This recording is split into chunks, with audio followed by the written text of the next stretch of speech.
Good evening, everyone. Thank you all for being here tonight.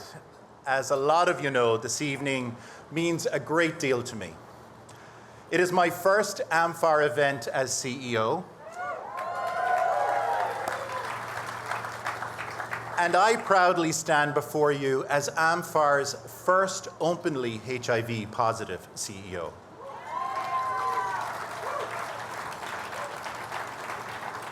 So standing here is deeply personal, because amfAR is not just an organization that I have the privilege to lead.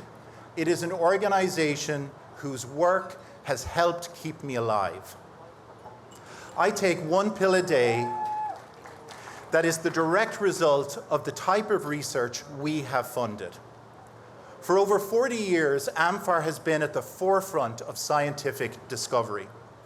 We were founded in 1985 at a time of horrendous fear and uncertainty, with a simple belief that science could change the course of this epidemic, and it has.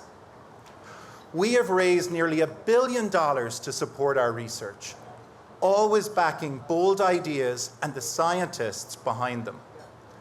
But what makes amfAR truly unique is this: we are the first believers.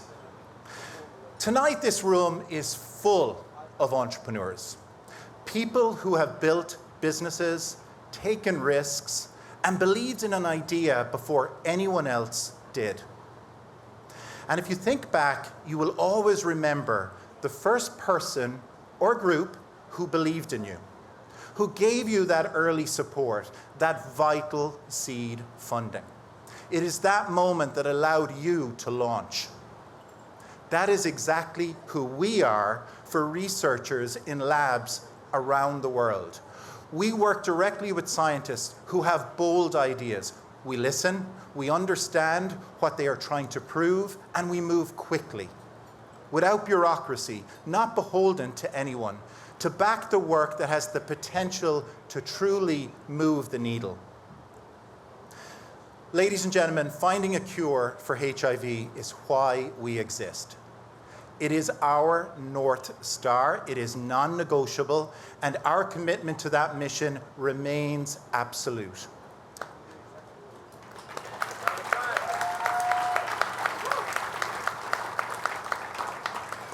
But today, amfAR is also funding research across adjacent areas, including Alzheimer's, cancer, and viral diseases. Why, you may ask? Because the science demands it. Because what we have learned from HIV has unlocked insights that extend far beyond a single disease. And because investing across these interconnected fields is how we accelerate discovery, not just for HIV, but for human health more broadly. And here's what I want you to sit with for a moment. Some of you may not know this, but the COVID vaccine was built on decades of HIV research. Scientists trying to teach the immune system to recognize HIV helped pioneer the very mRNA platforms that made those vaccines possible in record time.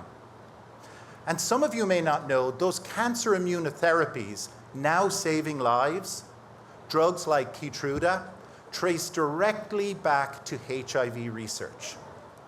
Scientists studying the immune system becomes exhausted fighting HIV, unlocked the very mechanisms those drugs now use to fight cancer. So when you support amfAR, you are not only funding HIV research, you're funding science that has already touched every household in America. In fact, every household in Palm Beach.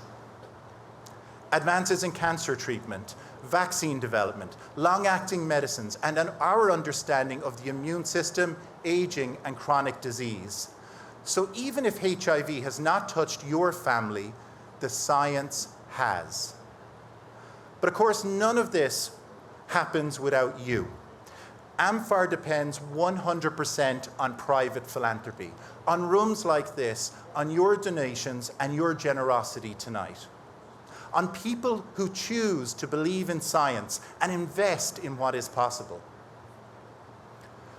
When I was diagnosed, I was fortunate to walk out of that doctor's office with a range of treatment options. But I also walked out with something just as important, something I would argue of equal or greater value: hope.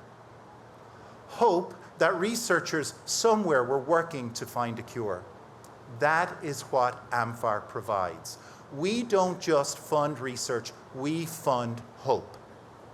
So tonight and every other night, I ask you to join us, to invest in the ideas, to back the scientists, to fuel the discoveries that will end one epidemic and advance human health for generations to come.